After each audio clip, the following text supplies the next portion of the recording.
days. Go ahead, Lana. Sorry, Ed. Jen has just taken to the stage of the White House briefing room, so we want to hear what she has to say. When the president asked me to serve in this role, we talked about the importance of bringing truth and transparency back to the briefing room. And he asked me to ensure we are communicating about the policies across the Biden-Harris administration and the work his team is doing every single day on behalf of all American people. There will be times when we see things differently in this room, among all of us. That's okay. That's part of our democracy, and rebuilding trust with the American people will be central to our focus in the press office and in the White House every single day. So we had a very busy and active day today, as you all know, but I wanted to take a moment to go through the 15 executive actions, or highlights of them, I should say, and some of the steps that the president asked agencies to take today. You should have all received copies of the executive orders as well as the accompanying fact sheets, but I want to take this moment to highlight them for the American public who are watching at home.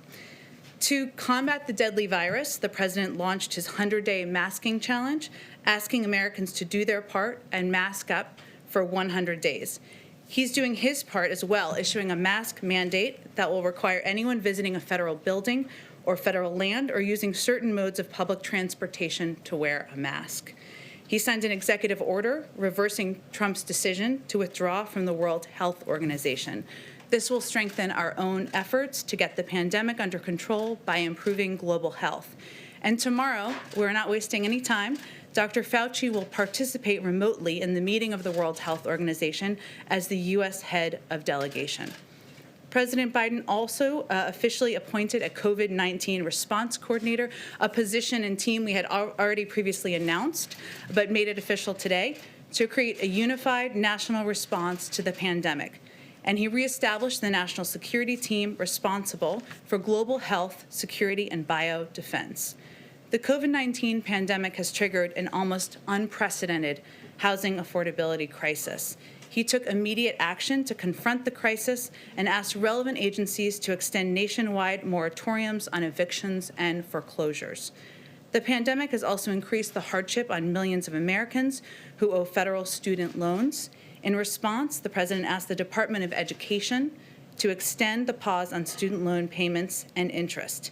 He rejoined the Paris Climate Agreement, putting the United States back in a position to exercise global leadership and advancing the objectives of the ambitious agreement.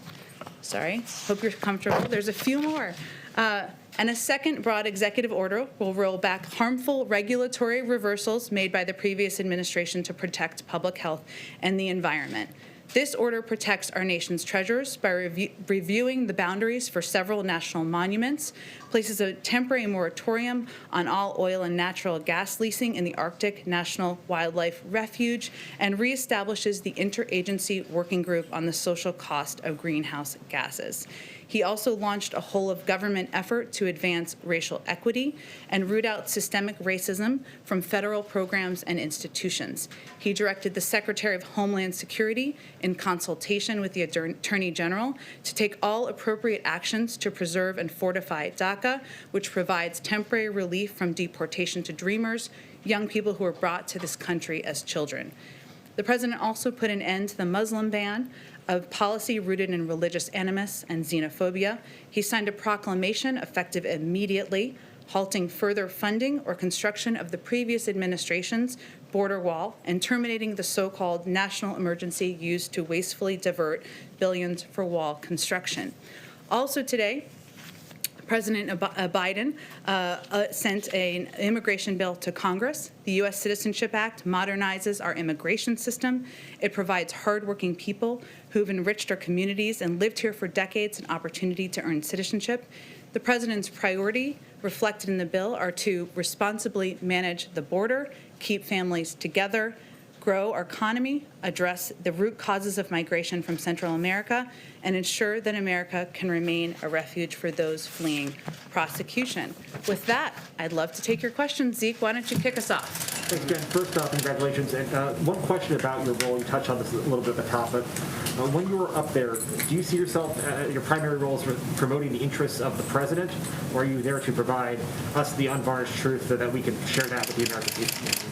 Well, let me first say, Zeke, that I come to this podium having served both in the White House and at the State Department as the spokesperson there. And I traveled the world on trips to promote democracy, where I saw the power of the United States and, of course, the power of this podium and the power of truth and the importance of setting an example of engagement and transparency. So I will just state, because you gave me the opportunity, I have deep respect for the role of a free and independent press in our democracy and for the role all of you play. As I noted earlier, there will be moments when we disagree, and there will certainly be days where we disagree for extensive parts of the briefing, even perhaps. But we have a common goal, which is sharing accurate information with the American people.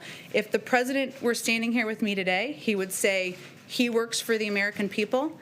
I work for him, so I also work for the American people. But his objective and his commitment is to bring transparency and truth back to government, to share the truth even when it's hard to hear, and that's something that I hope to deliver on in this role as well. And then just one substantive one, so we're short on time. When will President Biden begin making some foreign leader calls? Who's on that initial list? And during the transition, he didn't speak with President Putin. Does he plan on doing that? And is he going to discuss retaliation for the SolarWinds hack on the federal government? Sure. Let me try to get to those. And I'll just note, since Zeke mentioned it, I know some of you have to get to another event this evening because we're not fully done with the day. So we will have longer briefings in the future, but we'll try to get to as many questions as possible. So his first call, foreign leader call, will be on Friday with Prime Minister Trudeau. I expect they will certainly discuss the important relationship with Canada, as well as his decision on the Keystone Pipeline that we announced today. I don't have any plans or any plans to read out for you in terms of a call with President Putin. I will note for you that I would expect his early calls will be with partners and allies. He feels it's important to rebuild those relationships and to address the challenges and threats we're facing in the world. On SolarWinds, we've spoken about this previously a bit prior to his inauguration, I should say, today. We are, of course, we reserve the right to respond at a time and a manner of our choosing to any cyber attack. But our team is, of course, just getting on the ground today. They're just getting onto their computers, so I don't have anything to read out for you or to preview for you at this point in time. Peter, go ahead. Jen? I have a question for you on policy. First, a quick housekeeping question. A short time ago, President Biden said that he received a very generous letter from President Trump. Of course, he said it was private. He said, I will not talk about it until I talk to him. Is President Biden planning to call now former President Trump? And is this White House working in any way to try to put the two in touch? Well, I think, Peter, that was a reflection of President Biden's view, and I was with him when he was reading the letter in the Oval Office right before he signed the executive actions, was that this is a letter that was private, as he said to you all. It was both generous and gracious, and it was just a reflection of him not planning to release the letter unilaterally, but I wouldn't take it as an indication of a pending call with the former president. Let me ask you on policy, if I can, quickly. You talk, obviously, your role is sort of in terms of delivering the best information to the American people on behalf of this White House.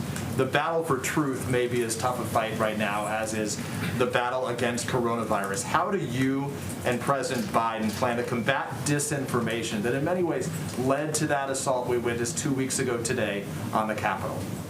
Well, I think, Peter, there are a number of ways to combat misinformation. One of them is accurate information and truth and data and sharing information even when it is hard to hear and even when it is not meeting the expectations of people at home who are desperate for this crisis to be over.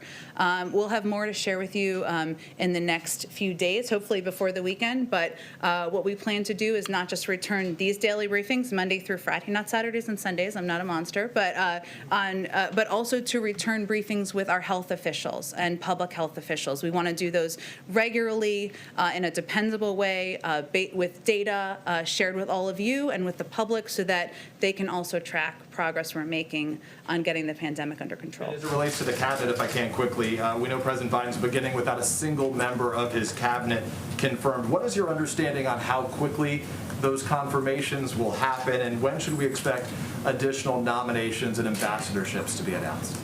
Well, Peter, the desire to get his cabinet in place and get his team confirmed is front and center for the president. It is an issue, a topic he discussed with members of Congress from both the Republican and Democratic Party today during the course of the day and the course of events. I think as we were coming out here, Avril Haines should be on her way to confirmation. I don't know if it's officially happened yet, but she's on her way. We have prioritized getting our national security team in place, given the crises we're facing, given the importance of keeping the American people safe at this time. But we are eager for those to move forward quickly in the coming days. Ideally tomorrow, by Friday, we'd like to move them quickly. It's something that he is raising in his conversations, as we all are with members of Congress and their teams. Thank you. Thank you. Karen. Jen, has President Biden invited congressional leaders to sit down and talk about the COVID relief measure that he introduced?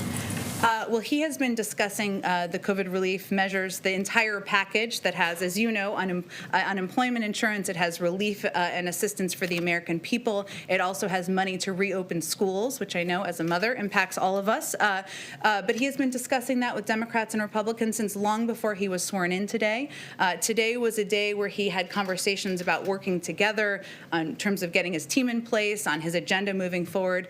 But I expect he will be picking up the phone in the coming days and having more of those conversations. In terms of when he will meet in person, I will say soon, and we hope to have more of an update on that for you soon as well. Do you expect him to play in those negotiations? There was a lot of comments today about his familiarity with the Senate. How involved will he be in that process? He will be quite involved. There is the issue that he wakes up every day focused on is getting the pandemic under control. The issue he goes to bed every night focused on is getting the pandemic under control.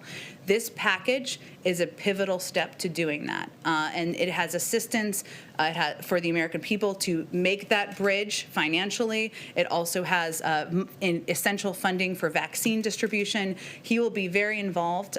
He will not be the only one. We have a whole team here of senior staff, of course, but as you noted, he is not a stranger to the Senate. He served there for 36 years. Many of these people, many of the members on both sides of the aisle he served with over that time, and I expect he will be quite involved in the process.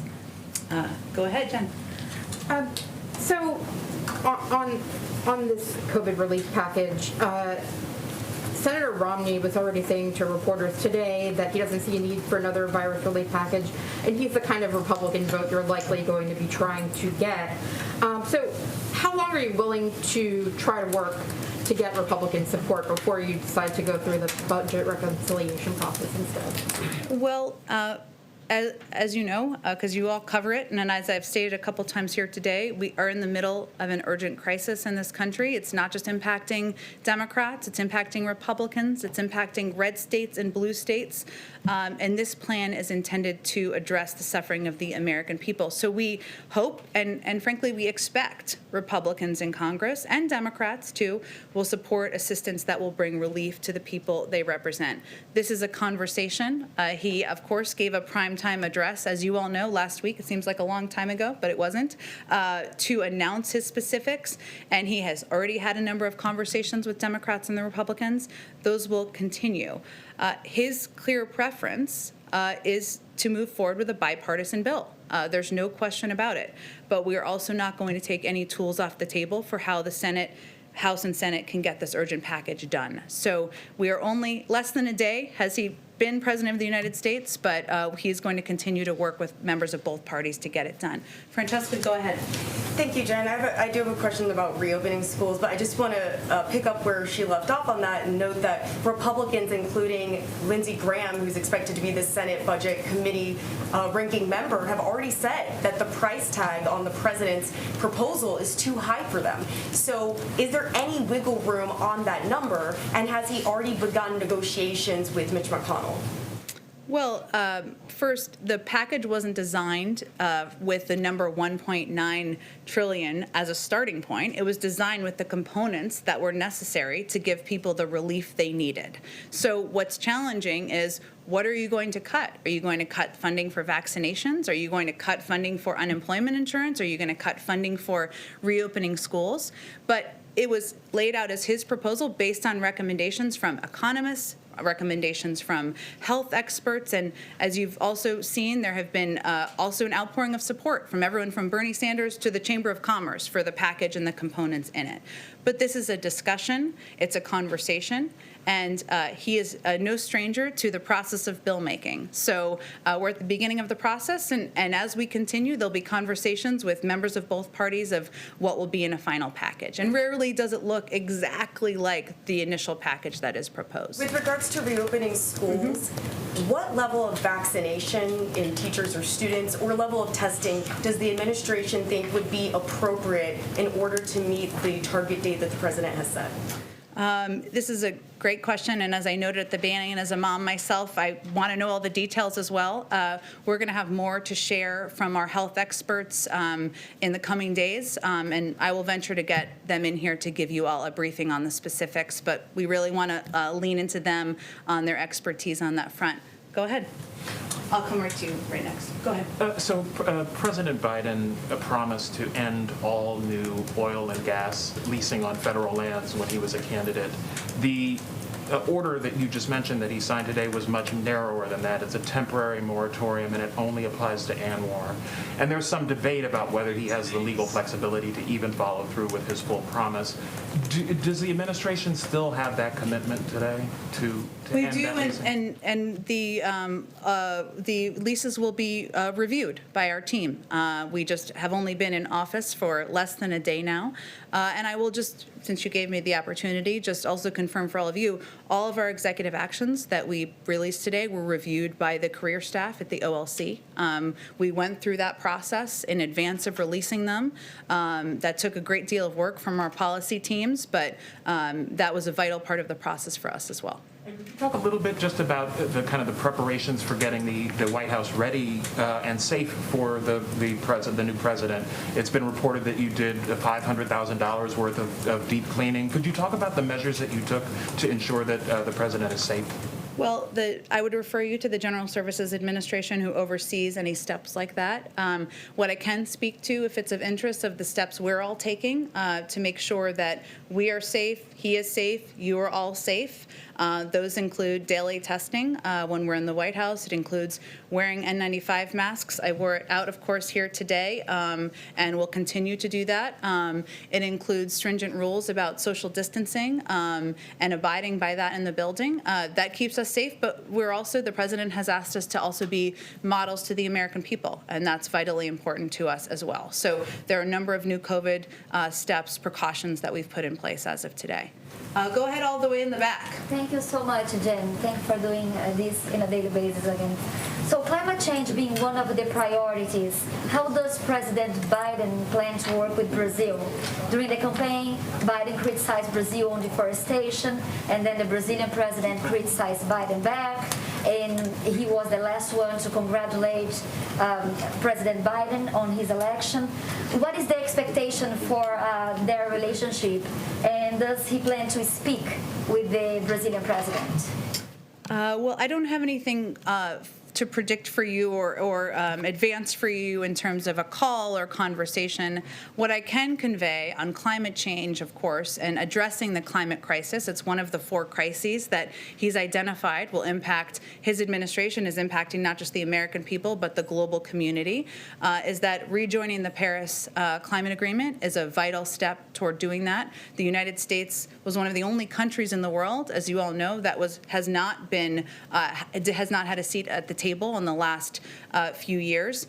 A little technical step there is we have submitted that to the UN Secretary General, and it will take approximately 30 days for that to take place. But I use that as an example because that's one step, but we also know that we need to be models here at home as we are addressing an issue like this. The United States continues to be one of the world's largest emitters of greenhouse gases, and we need to put in place policies and take steps here to address that as well. But I'm sure we'll have more to discuss on Brazil in the coming months. Go ahead right there. What are the next steps when it comes to Iran, and does the president have any plans to rejoin the nuclear deal?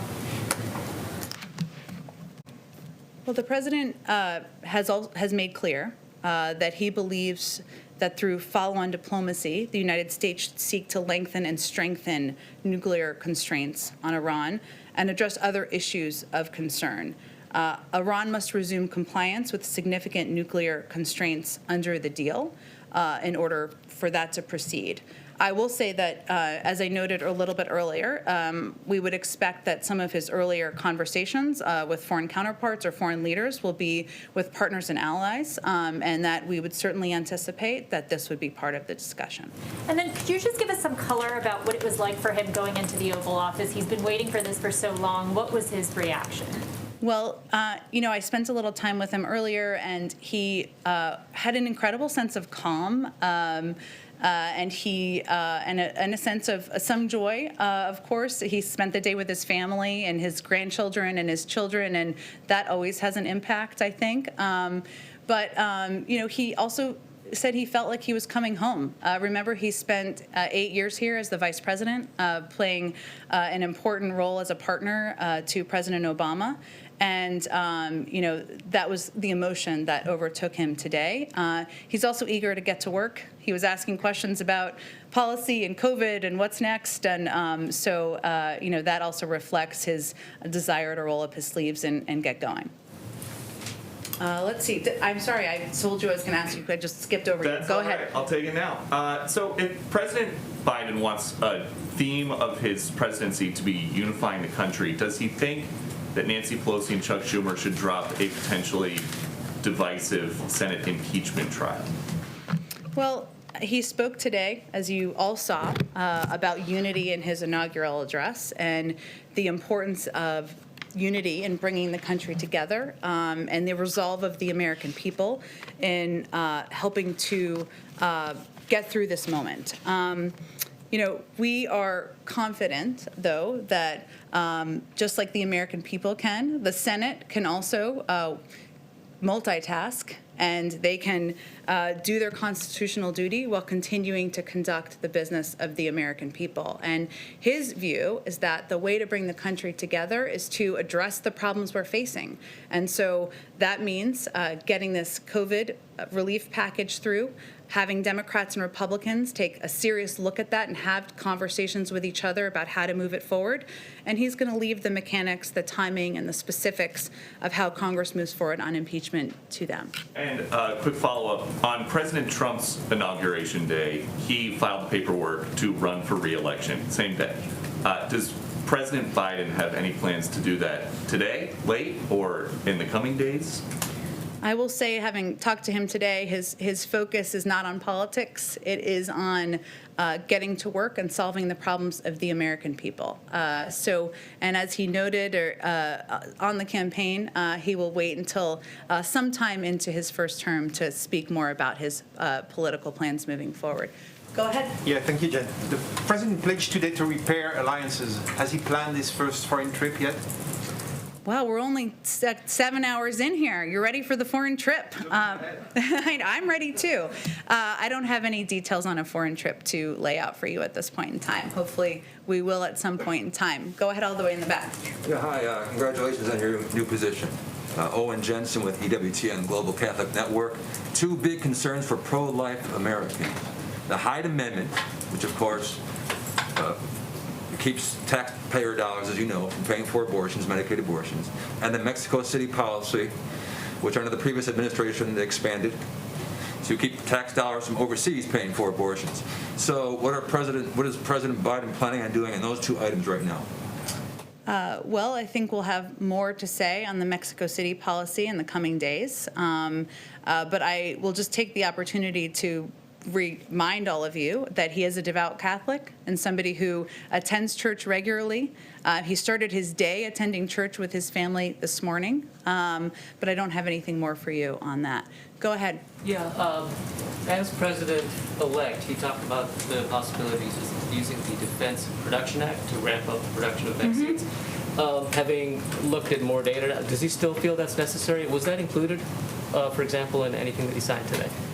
We'll stay tuned. We'll do this again tomorrow, and there may be more specifics to share on plans on COVID tomorrow. I expect there will be, including more details on the Defense Production Act. He absolutely remains committed to invoking the Defense Production Act in order to get the supply and the materials needed to get the vaccine out to Americans across the country, and remains committed to his goal of getting 100 million shots in the arms of Americans in the first 100 days. Go ahead. Thank you very much. The President talked movingly about unity today. And I've heard from people who say, well, that's just talk. They want to know what action they're going to see to show that kind of unity. Can you, Peter mentioned impeachment. Right. Can you tell us what kind of action we can expect to see that will assure people that he wants to reach out to people who voted for him and people who did not? Sure. Well, first, I think anybody who has covered President Biden for some time or worked for him or spent time with him knows that he is somebody who always sees the optimistic side of working with people who may disagree with him, people across the aisle, and that has long been his commitment and desire through his many decades in public service. So his own history tells you how committed he is. But, part of it is his words, which he shared today with the American public on quite a big stage. Also his actions. He has reached out to not just Democratic members of Congress, but also Republicans. Not just Democratic governors, but also Republicans. Not just Democratic mayors, but also Republicans. And he said today in his speech, the biggest platform most presidents have through the course of their presidency, that he will govern for all Americans. And, that, of course, has to be backed up by actions, as you conveyed, but he's going to venture to do that in every policy he pursues, every engagement he has, because he feels if we can come together, we'll be a stronger country. Go ahead. Jen, will you see a death penalty moratorium under this administration? The president, as you know, has stated his opposition to the death penalty in the past. That remains his view. I don't have anything more for you in terms of future actions or mechanisms, though. I'll circle back if there's more I can share with you. On a lighter note, will he keep Donald Trump's Air Force One color scheme change? This is such a good question. I have not had the opportunity to dig into that today, given the number of executive actions, orders, the inauguration, a few things happening. I will venture to get you an answer on that, and maybe we can talk about it in here tomorrow. Jen, just one quick one before we let you go. Just follow up on Peter's question. Does President Biden believe that President Trump needs to be held accountable for the Capitol insurrection a couple of weeks ago? And does that accountability require that President Trump be barred from holding future federal office? Well, Zeke, he has spoken very firmly and fiercely, publicly, about his views of the horrific events on January 6th. And he has also, of course, spoken with members of Congress about that, as you all know. But he is going to leave it to members of Congress to carry out their constitutional duty and determine what the path forward is and what the mechanisms are going to be, what the process will be, and what the timeline will be. Certainly, he ran against Donald Trump because he did not think he was fit to serve in office long before the events of January 6th. He is here today because he decided to run against him, but we're focusing on moving forward. We're focusing on addressing the issues facing the American public, and as you know, that means we're focused on our COVID package. Go ahead. If I can follow up on that a little bit, Jen, is the president being updated, first of all, on the progress of the FBI investigation? And we know the FBI is leading the investigation into the assault on the Capitol. Does President Biden have confidence in FBI Director Wray? Well, Peter, as you noted, there's an ongoing investigation, which we certainly support. I'm not sure that he has received an update today on anything about the investigation, but we certainly support those ongoing, and we will I'm sure be receiving updates in the days ahead. Does he have confidence in the FBI director? I think I have not spoken with him about specifically FBI Director Wray in recent days, Peter, but I'll circle back with you if there's more to convey. Jen, the president did not mention the word Trump in his inaugural address today. What was the intention behind not making any direct reference to his predecessor in that speech? Well, I think the intention was to make the speech not about any individual elected official, any current president, former president, but make it about the American people and the moment we're facing in history right now, the struggles that millions of Americans are facing who don't have jobs, the fear people have about the health of their grandparents and their cousins and their brothers, and to make it more about the strength of the American people when they come together, and not about any individual.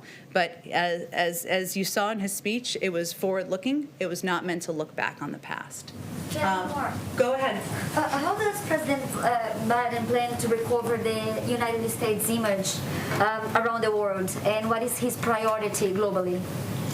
Well, his priority is first rebuilding our partnerships and alliances around the world and regaining America's seat at the global table. And you can see that is evidenced in his rejoining the Paris Climate Agreement, rejoining the World Health Organization, his plans to engage with partners and allies and work together to address many of the threats and issues we're facing around the world. But I think that is what you will see as his focus in the weeks ahead. Thank you, Jen. Thank you, Zeke. Thanks, Jen. Thank you, everyone. Let's do this again tomorrow. Thank you, Jen. Thank you, Jen.